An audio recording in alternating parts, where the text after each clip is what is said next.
Hello everyone, welcome back to my channel. आज के इस वीडियो में हम क्लास 5 के मैथ के अध्याय 11 के अभ्यास 1 के क्वेश्चन को सॉल्व करेंगे। तो इस अध्याय का नेम जो है वो परिमाप एवं क्षेत्रफल, मतलब कि इस अध्याय में आपको परिमाप एवं क्षेत्रफल से रिलेटेड क्वेश्चन मिलेगा। तो आप देख सकते हैं कि इनमें कुछ क्वेश्चन दिया गया है। चलिए पहले हम इसे सॉल्व कर लेते हैं, फिर इसके अभ्यास के क्वेश्चन को सॉल्व करेंगे। तो अगर आप हमारे चैनल पे नए हैं तो प्लीज़ चैनल को सब्सक्राइब जरूर कीजिएगा, और अगर आपको वीडियो पसंद आता है तो वीडियो को लाइक जरूर कीजिएगा। तो देखिए, सबसे पहले हम इसे देखते हैं, खुली तथा बंद आकृतियाँ। पहले हम जानेंगे कि खुली तथा बंद आकृतियाँ किसे कहते हैं। इन दोनों सेफ्टी पिनों में क्या अंतर है। इनमें से एक खुला है तथा दूसरा बंद है। इसमें आप देख सकते हैं कि सेफ्टी पिन जो है एक क्या है, मतलब एक सेफ्टी पिन खुला हुआ है, दूसरा बंद है।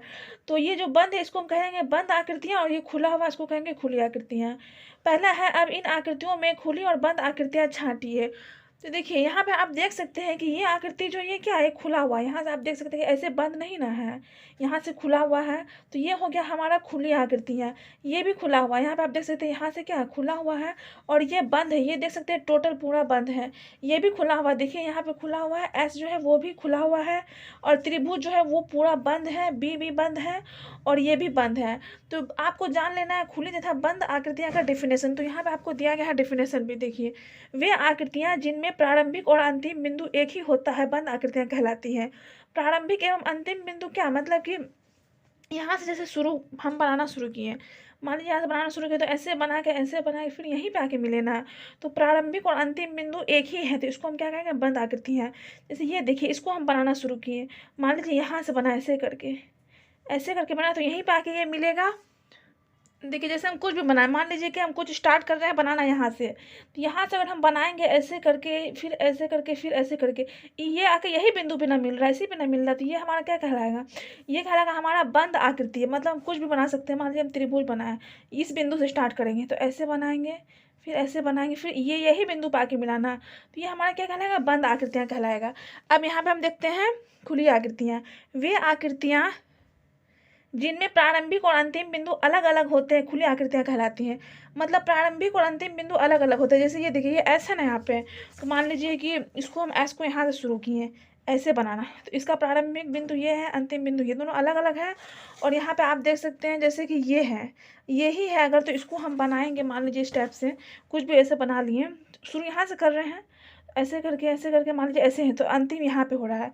ये क्या हमारा खुली आकृतियाँ हैं। तो ये भी आपको ध्यान में रखना है। और चलिए अब हम यहाँ से देखते हैं, ये आपको दिया गया है, बिंदुओं को मिलाकर कुछ बंद आकृतियाँ बनाई। तो ये बिंदु जो है इसको मिला के हमको बंद आकृतियाँ बनाना है। तो देखिए, आप कोई सा भी बंद आकृतियाँ बना सकते हैं। जैसे ये त्रिभुज है तो हम यही बना लेते हैं। तो अगर हम त्रिभुज इस टाइप से बनाएंगे, देखिए ये क्या हो गया, ये जो है हमारा त्रिभुज बन गया। तो ये क्या है, ये जो है बंद आकृतियाँ। और भी हम कुछ बना सकते हैं, मान लीजिए हम बना लेते हैं वर्ग। ये भी क्या है, बंद आकृतियां हैं। अगर हम आयत बना लिए इस टाइप से, तो आपको किसी भी तरह का बंद आकृतियां बना लेना। मान लीजिए हम कोई और आकृति बना लेते हैं, देखिए मान लीजिए हम ये आकृति बना लिए, फिर और अब ये जो है आप खुद से बना लीजिएगा अपने, देखिए ये बना लिए, इस टाइप से आप बना सकते हैं। तो इसमें क्या कहा था, यानी बिंदुओं को मिला मिलाकर जो है वो बंद आकृतियां बनाना है। देखिए नेक्स्ट क्वेश्चन है, अपने आसपास की वस्तुओं के चित्र बनाइए। बताइए कि इनमें से कौन सी आकृति बंद है और कौन सी खुली है। ये आपको खुद से करना है, मतलब कि आपके आसपास अगल बगल में जो भी वस्तु का चित्र बनाना है और आपको बताना है कि कौन सा खुला है कौन सा बंद है। बंद आकृति में क्या है, जैसे कॉपी हो गया, किताब हो गया, डब्बा हो गया, ये सब बंद आकृति में हो गया। जैसे ये देखिए, ये सब भी क्या है, ये सब बंद आकृति में है। मान लीजिए हम सेफ्टी पिन ही ले लें, तो बंद सेफ्टी पिन क्या होगा, बंद आकृति में आ जाएगा। खुला सेफ्टी पिन खुली आकृति में आ जाएगा। और खुली आकृति में हम क्या लिख सकते हैं, जैसे रस्सी लिख सकते हैं। मान लीजिए रस्सी इस टाइप से रहता है ना, जैसे इस टाइप से क्या है, खुला हुआ है, मतलब इसका प्रारंभिक बिंदु ये है, अंतिम बिंदु ये, दोनों क्या है, अलग अलग हैं। इस टाइप से आप अपने अनुसार इसको लिख लीजिएगा। देखिए नेक्स्ट क्वेश्चन है, माचिस की तीलियां या कुछ तिनके लेकर 5 बंद तथा 5 खुली आकृतियां बनाइए। आपको माचिस का तिनका लेके बनाना है 5 खुली आकृतियां 5 बंद आकृतियां। तो देखिए इसको आप कैसे बनाएंगे, इसको आप खुद से बनाइएगा। माचिस का तीली आपको लेना है और बनाना है। देखिए वैसे आपको यहाँ पे भी दिया गया है, ये भी क्या है, माचिस की तीली से आपको बनाया गया है। तो माचिस की तीली से जो आपको ये बनाया गया है, तो आप भी माचिस की तीली लेके इसी टाइप का आकृति बना लीजिएगा। पेज नंबर 86 में है। जैसे ये त्रिभुज का है, ये 1 2 3 4 ये 5 भुजा है, ये क्या है, पंचभुज 1 2 3 4 5 6 7 भुज। इस टाइप का आपको आकृति बना लेनी। ये सब भी आकृति क्या है, यानी कि ये सब माचिस की तीली से बनाया गया है। वही आपको कह रहा है। और खुली आकृति कैसे बनाएगा, इसमें से एक को हटा दीजिएगा, कोई एक हटा दीजिएगा, यानी कोई एक तीली हटा दीजिएगा, वो सब क्या होगा, खुली आकृति हो गया। तो इसी में से आपको लेके इस टाइप से बना लेना है। तो देखिए ये वाला भी हमारा हो गया। अब ये वाला क्वेश्चन क्या है, क्या आप बता सकते हैं कि वह कौन सी बंद आकृति होगी जो सबसे कम तीलियों से बनेगी, इसके लिए कम से कम कितनी तीलियां चाहिए। तो देखिए ये हम बता सकते हैं कि ये कौन सा आकृति है, मतलब कौन सा बंद आकृति जो सबसे कम तीली से बनेगी। तो अगर हम त्रिभुज बनाएं, देखिए जैसे त्रिभुज बना रहे हैं, त्रिभुज में कितना तीली लगा है, तीली से अगर आप बनाइएगा तो 1 2 3 तीली लगा है। 3 तीली, कम से कम 3 तीली चाहिए, तभी हम सबसे मतलब कि सबसे कम तीलियों से जो है बंद आकृति बना सकते हैं। इसमें आपका आंसर क्या हो जाएगा, त्रिभुज हो जाएगा। तो देखिए इसका आंसर हम लिख दिए, त्रिभुज के आकार की आकृति बंद आकृति होगी जो सबसे कम तीलियों से बनेगी, इसके लिए कम से कम 3 तीलियां चाहिए। तो इसमें आप ये वाला आंसर लिख दीजिएगा। अब देखिए हम अभ्यास 1 के क्वेश्चन को सॉल्व करेंगे। प्रत्येक आकृति का परिमाप ज्ञात कीजिए। तो इसमें आपको क्या करना है, परिमाप निकालना है। जैसे कि ये आकृति आपको दिया गया है, इसका परिमाप निकालना है। तो परिमाप हम कैसे निकालेंगे, परिमाप मतलब हुआ कि इसके चारों ओर का माप, मतलब जैसे ये क्या है, ये वर्ग है। वर्ग हम किसको कहते हैं, देखिए वर्ग कैसे बनता है, इस टाइप से ऐसे वर्ग बनता है। देखिए वर्ग किसे कहते हैं, मतलब वैसा चतुर्भुज जिसकी चारों भुजाएं बराबर हो। ये सब बराबर, जैसे ये 10 है तो ये भी 10 होना चाहिए, ये भी 10 होना चाहिए, ये भी 10 होना चाहिए। तो वही क्या कहलाएगा, वर्ग कहलाएगा। तो ये क्या है, मतलब इसमें 25, ये भी 25, ये भी 25, ये भी 25। तो मतलब कि परिमाप मतलब क्या, इसके चारों ओर का, ये जो है ना, ये लाइन इसके चारों ओर का हमको माप निकालना है। तो उसे हम क्या कहते हैं, परिमाप कहते हैं। परिमाप कहते हैं। यह आकृति वर्ग के आकार का, लिख दिए। वर्ग का परिमाप होता है 4 गुना भुजा। वर्ग का परिमाप का सूत्र क्या होता है, सूत्र मतलब फॉर्मूला, मतलब क्या होता है, 4 गुना। देखिए जैसे 4 से हम गुना क्यों किए, क्योंकि इसमें 4 भुजा है ना, 1 2 3 4, 4 भुजा है। तो 4 को हम भुजा से गुना कर देंगे तो उसका परिमाप निकल जाएगा। आप ऐसे भी जोड़ सकते हैं, ये कितना है, 25 25 25 25। तो 25, 4 को 25 से 100 हो जाएगा ना, लेकिन आपको ऐसे नहीं करना है, आपको जो है बना के दिखाना है। तो वर्ग का परिमाप होगा 4 गुना भुजा। 4 गुना भुजा कितना है, 25 है ना, चारों तो सेम ही है, तो उसमें से हम 1 लेंगे। 25 को 4 से गुना करेंगे कितना होगा, 100 होगा। अब देखिए बी नंबर में है, बी नंबर में जो है ये आयत है, मतलब आयत देखिए ऐसे बना हुआ है ना, इस टाइप से। तो देखिए आयत किसको कहते हैं, मतलब वैसा चतुर्भुज जिसके आमने सामने की भुजा बराबर हो, मतलब ये वाला इसके बराबर हो, ये वाला इसके बराबर हो, उसको हम क्या कहते हैं, आयत। जैसे देखिए जैसे ये 40 है तो ये भी 40 है, ये 10 है तो ये भी 10 है, इसमें सब बराबर नहीं ना, मतलब ये इसके बराबर है, ये इसके बराबर है, उसको हम क्या कहते हैं, आयत कहते हैं। इसको भी अगर हम जोड़ देंगे, जैसे 40 40 80 होगा, 10 90 10 100, तो जोड़ देंगे, इसका परिमाप निकल गया। लेकिन आपको बस जोड़ के नहीं दिखाना है, आपको बना के दिखाना है। तो यह आकृति आयत के आकार का है, लिख दिए। आयत का परिमाप होता है 2 गुना लंबाई जोड़ चौड़ाई, यह आपको याद रखना है। आयत का परिमाप क्या होता है, 2 गुना लंबाई जोड़ चौड़ाई। 2 गुना हम जैसे यहाँ देखिए, ये लंबाई हो गया, लंबाई को हम एल से एल लिख सकते हैं, ये चौड़ाई विभाजित बी से, फिर ये एल ये बी। देखिए लंबाई का वो 2 गो है, चौड़ाई भी 2 गो है, इसीलिए हम 2 से यहाँ गुना किए, मतलब 2 कॉमन लिए हैं। तो 2 गुना लंबाई कितना है 40 और चौड़ाई कितना है 10, तो 40 सेंटीमीटर जोड़ 10 सेंटीमीटर। आपको पता है ये वाला क्या है, लंबाई है, और ये वाला चौड़ाई है। तो 40 जोड़ 10, 40 में 10 जोड़ेंगे 50 सेंटीमीटर, 2 गुना 50 100 सेंटीमीटर। तो इसका परिमाप कितना आ गया, 100 सेंटीमीटर। देखिए ये भी हमारा आयत है, मतलब इसके आमने सामने की भुजा क्या बराबर, ये भी 30 है, ये भी 30 है, ये भी 20 है, ये भी 20 है। तो यह आकृति आयत के आकार का, आयत का परिमाप क्या होता है, 2 गुना लंबाई जोड़ चौड़ाई। मतलब 2 से गुना क्यों किए, कि इसमें लंबाई भी 2 ठो है ना, एक ये चौड़ाई भी 2 ठो है, तो इसलिए हम 2 से गुना किए, 2 कॉमन लिए हैं। 2 गुना लंबाई कितना है 30 सेंटीमीटर, तो लंबाई की जगह पे 30 लिख दिए हैं, चौड़ाई कितना है 20, तो चौड़ाई की जगह पे 20 लिख दिए हैं। 2 गुना 30 में 20 जोड़ेंगे 50, 2 गुना 50, 50 गुना कितना होता है 100 सेंटीमीटर। इसका परिमाप कितना आ गया, 100 सेंटीमीटर आ गया। अब देखिए ये त्रिभुज है, तो ऐसे तो निकाल सकते हैं त्रिभुज का परिमाप, ये 30 है, ये 30 है, कितना हुआ 60, और ये 40 है, 60 में 40 जोड़ेंगे 100 हो जाएगा। लेकिन आपको ऐसे नहीं निकालना है, सबको जोड़ के तो आपको बना के दिखाना है। यह आकृति त्रिभुज के आकार का है। त्रिभुज का परिमाप होता है तीनों भुजाओं का योग, मतलब तीनों भुजा, मतलब ये तीनों को जोड़ देंगे तो 30 सेंटीमीटर जोड़ 40 जोड़ 30 है ना, 30 40 30 तीनों को जोड़ देंगे, आ जाएगा 100 सेंटीमीटर। तो त्रिभुज का परिमाप क्या निकल गया, 100 सेंटीमीटर। देखिए क्वेश्चन नंबर 2 है, एक आयताकार खेत की लंबाई 20 मीटर और चौड़ाई 10 मीटर है। इसके चारों ओर तार का घेरा लगाने के लिए कुल कितना तार उपयोग में आएगा। तो सबसे पहले आपको क्वेश्चन समझना। देखिए मतलब कि ये खेत जो है आयत के आकार का, मतलब इस टाइप का खेत है, इस टाइप का खेत है ना, इस टाइप का है। तो उसकी लंबाई 20 मीटर है। लंबाई कितना है, 20 है, मतलब ये 20 है तो ये भी 20 होगा, और चौड़ाई 10, मतलब ये 10 है तो ये भी 10 होगा। मैं आपको बता चुकी हूँ कि आयत के आमने सामने की लंबाई, मतलब ये इसके बराबर, ये इसके बराबर, इतना आप समझ गए हैं। उसके चारों ओर तार का घेरा, मतलब ये जो है ना, इसके चारों ओर तार का घेरा लगाना है।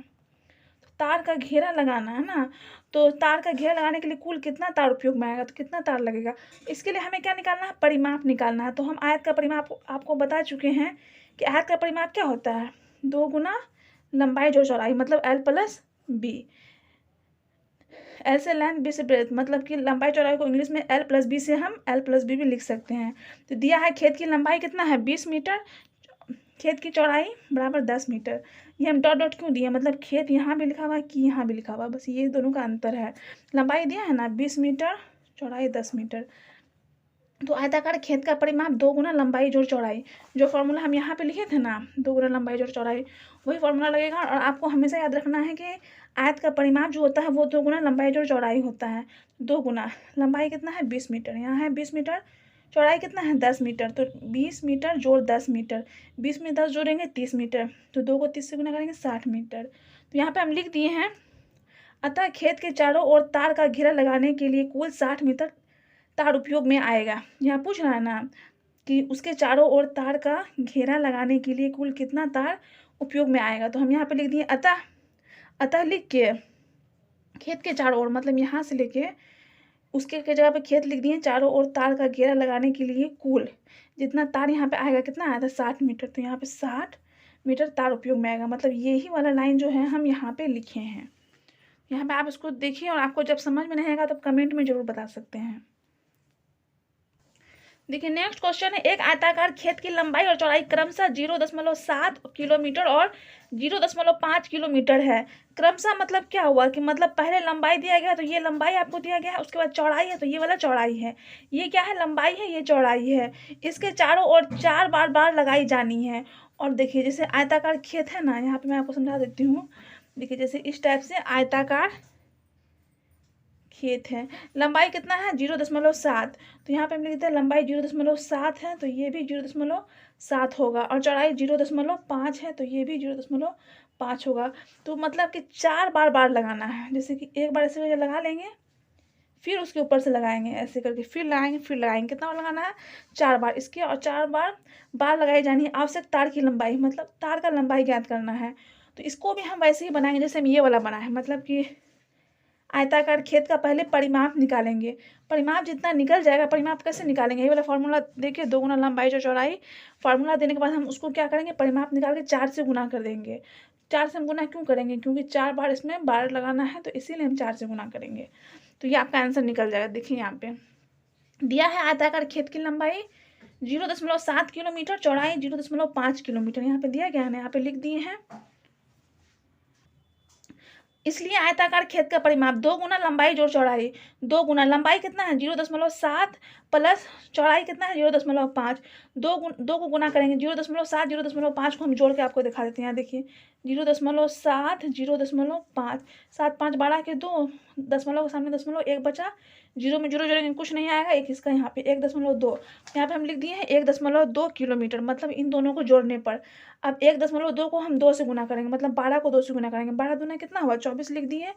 मतलब कि दशमलव के बाद कितना है, एक अंक है ना, तो एक अंक इधर से गिनेंगे, यहाँ पे पॉइंट दे देंगे, हम आपको पहले बता चुके हैं। तो 2.4 किलोमीटर हो गया। अब खेत के चारों ओर 4 बार बार लगाई जानी है, ये क्या निकला, ये परिमाप निकला है ना। अब इसी को हम 4 से गुना कर देंगे, इसलिए आवश्यक तार की लंबाई 4 गुना 2.4। तो देखिए 24 को 4 से गुना करेंगे, 24 4 चौके 16 के 6 4 दूना 9, 96 आया ना। देखिए पॉइंट के बाद एक अंक है ना, तो इधर से एक गिन के लगा देंगे, हो गया 9.6, तो 9.6 किलोमीटर हो जाएगा। तार की लंबाई। इसमें हम कुछ नहीं किए, बस क्या किए, खेत का परिमाप निकाल दिए हैं, उसको 4 से गुना किए हैं, क्योंकि मतलब बार जो लगाना था वो 4 बार लगाना था ना, इसीलिए हम 4 से गुना किए हैं। देखिए नेक्स्ट क्वेश्चन है, एक त्रिभुज की भुजाएं क्रमशः 15 सेंटीमीटर, 13 सेंटीमीटर तथा 12 सेंटीमीटर है। जैसे एक त्रिभुज है, देखिए जैसे ये त्रिभुज है, इसकी भुजा कैसे है, मतलब एक है 15, एक है 13, एक है 12, इतना है। उस वर्ग की एक भुजा ज्ञात कीजिए जिसका परिमाप दिए गए त्रिभुज के परिमाप से दुगुना है।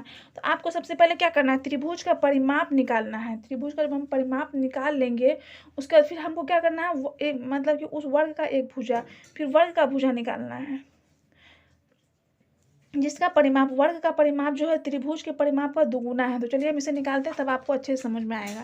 तो देखिए यहाँ पे दिया है, त्रिभुज की भुजाएं क्रमशः 15 सेंटीमीटर, 13 सेंटीमीटर तथा 12 सेंटीमीटर दिया गया है ना। यहाँ पे हम लिख लिए हैं त्रिभुज का परिमाप। त्रिभुज का परिमाप हम आपको बता चुके हैं कि त्रिभुज का परिमाप होता है तीनों भुजाओं का योग, मतलब तीनों को जोड़ देंगे, 15 सेंटीमीटर जोड़ 13 सेंटीमीटर जोड़ 12 सेंटीमीटर। तो 15, 13, 12 को जोड़ेंगे तो आएगा 40 सेंटीमीटर। अब प्रश्नानुसार वर्ग का परिमाप 2 गुना त्रिभुज का परिमाप यहाँ पे आपको दिया गया है। मतलब कि वर्ग का परिमाप जो है ना, वो त्रिभुज के परिमाप का 2 गुना है, दिए गए त्रिभुज के परिमाप का 2 गुना है। तो वर्ग का परिमाप को हम 2 से गुना करेंगे। यहाँ पे आपको दिया गया है 2 गुना है, इसीलिए हम 2 से गुना किए हैं त्रिभुज के परिमाप को। तो वर्ग का परिमाप 2 गुना और त्रिभुज का परिमाप कितना है 40। तो मतलब 40, ये वाला 40 जो निकला है यहाँ पे, वही 40 हम यहाँ पे लिखे हैं। तो 40 को 2 से गुना करेंगे, 40 दूना 80, 80 सेंटीमीटर हो गया।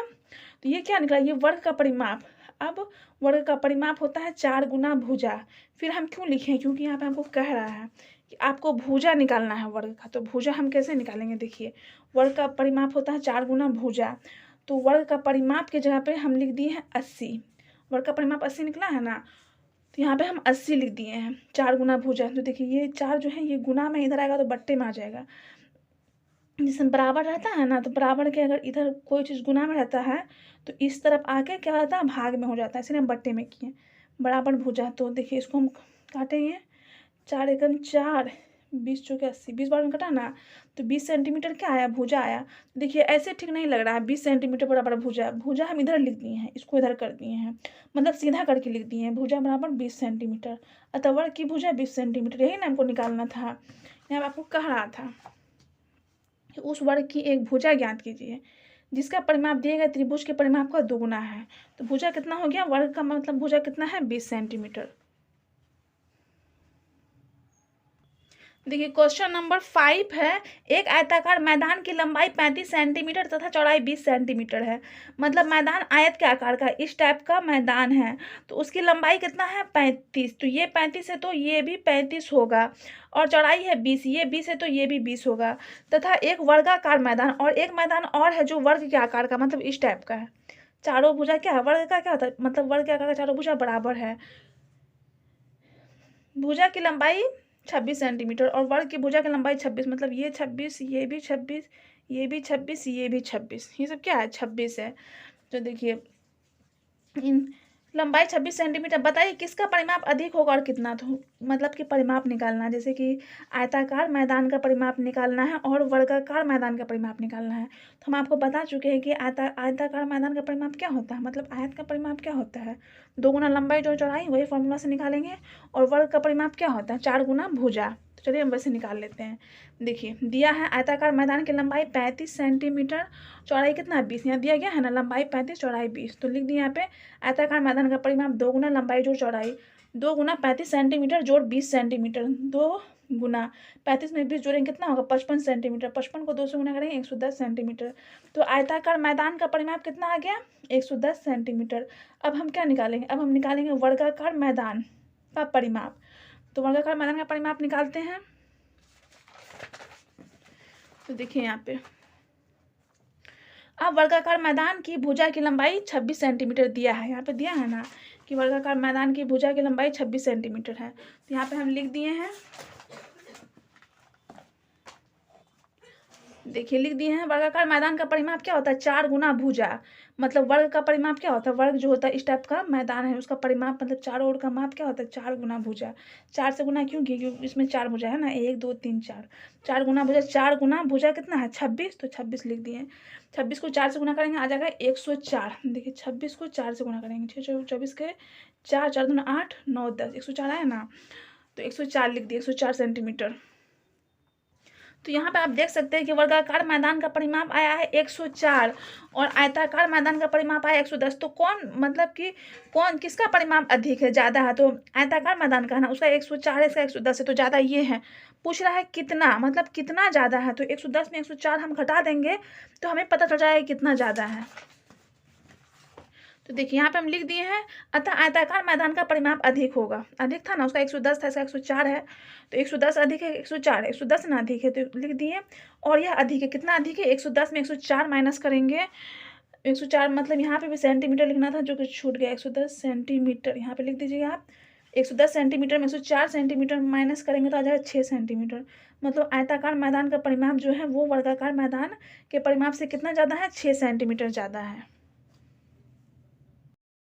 क्वेश्चन नंबर 6 है, एक बगीचा जिसकी लंबाई 20 मीटर तथा चौड़ाई 15 मीटर है, इसके चारों तरफ बांस का घेरा लगाने के बाद 500 रुपये में से कितने रुपये बचेंगे यदि 1 मीटर घेरा लगाने का खर्च 5 रुपये है। तो सबसे पहले आप क्वेश्चन समझिए। देखिए एक बगीचा है, मान लीजिए कि इस टाइप का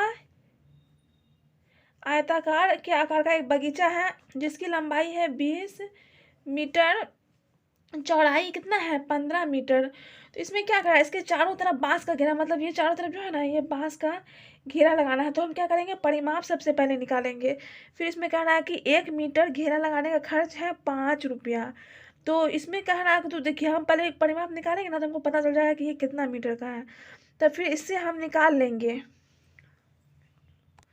तो देखिए जो दिया गया है पहले हम वो लिख लेंगे। दिया है बगीचा की लंबाई कितना है 20 मीटर, चौड़ाई कितना है 15 मीटर। तो बगीचा का परिमाप निकालेंगे। परिमाप का फॉर्मूला क्या होता है, 2 गुना लंबाई जोड़ चौड़ाई। तो 2 गुना, और लंबाई कितना है 20 और चौड़ाई कितना है 15, मतलब लंबाई 20 मीटर चौड़ाई 15 मीटर। 2 गुना 20 में 15 जोड़ेंगे हो जाएगा 35। तो 35 को 2 से गुना करेंगे 70। तो बगीचा का परिमाप कितना निकल गया 70 मीटर। तो यहाँ देखिए अब आप, चूंकि 1 मीटर घेरा लगाने का खर्च 5 रुपया है, यहाँ पे आपको दिया है ना कि यदि 1 मीटर घेरा लगाने का खर्च 5 रुपया है तो परिमाप कितना निकला 70 निकला है। तो मतलब कि 70 मीटर घेरा लगाने का खर्च कितना होगा, 70 को हम 5 से गुना कर देंगे। तो इसलिए 70 मीटर घेरा लगाने का खर्च हो जाएगा 70 गुना 5, तो 7 पंचे 35 हो गया। एक गिनो यहाँ पे लगा दें, कितना हो गया 350 रुपया। तो अतः घेरा लगाने के बाद राशि बचेगी 500 रुपया में 350 को माइनस कर देंगे। यहाँ कह रहा था ना कि लगाने के बाद 500 रुपये में से कितने रुपये बचेंगे, टोटल रुपया जो था वो 500 था और घेरा लगाने का खर्च कितना आया 350 रुपया आया। तो कितना बचेगा, हम 500 में 350 को माइनस कर देंगे। तो 500 में 350 को माइनस कर देंगे तो आ जाएगा 150 रुपया। क्वेश्चन नंबर 7 है, लीला 9 वर्गाकार टाइल खरीदती है जिसकी प्रत्येक भुजा 50 सेंटीमीटर है और वह इन टाइलों को चित्रानुसार एक वर्ग के रूप में रखती है। देखिए एक टाइल खरीदी है और टाइल की भुजा क्या है 50 सेंटीमीटर है, तो उसको ये इस टाइप से मतलब कि रखी है टाइल को सजा के, और गौरी जो है वो इस टाइप से रखी है। तो इसमें क्वेश्चन क्या गया पहले यहाँ देखिए, पहले हम इसको समझते हैं।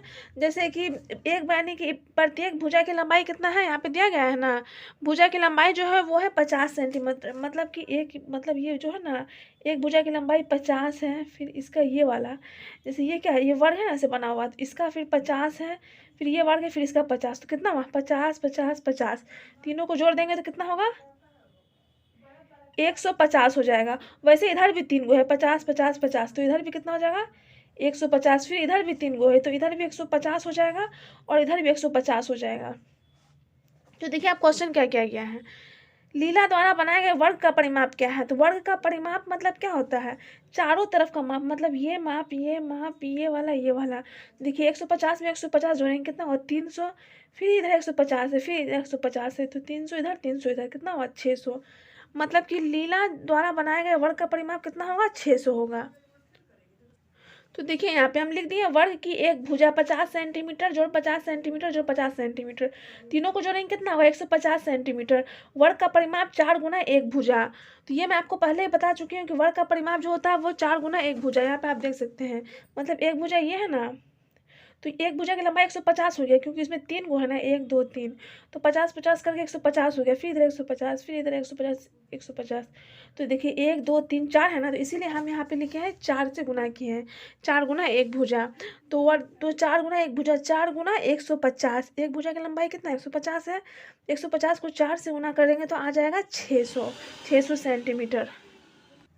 देखिए बी नंबर में है, गौरी को उसके द्वारा टाइलों को रखने की व्यवस्था पसंद नहीं आती है, वह टाइलों को एक क्रॉस के रूप में रखती है, इस आकृति का परिमाप कितना होगा। तो देखिए गौरी जो है वो टाइलों को किसके रूप में रखी, क्रॉस के रूप में, तो बोल रहा है अब इसका परिमाप क्या होगा। तो देखिए मतलब कि इसकी भी भुजा कितना, जैसे ये वाला है तो इसका भी 50 ही ना होगा, जो इसका 50 है तो इसका भी 50 होगा। देखिए मतलब ये वाला 50 हो गया, फिर ये वाला 50 हो गया, फिर ये वाला भुजा 50, फिर ये वाला 50, ये वाला 50 है ना, तो कितना हुआ, ये सबको जोड़ेंगे तो 50 50 100, इधर 100, इधर 150, कितना हुआ 250, मतलब ये वाला पार्ट जो है, ये टोटल पार्ट इसका कितना हो गया 250 हो गया भुजा।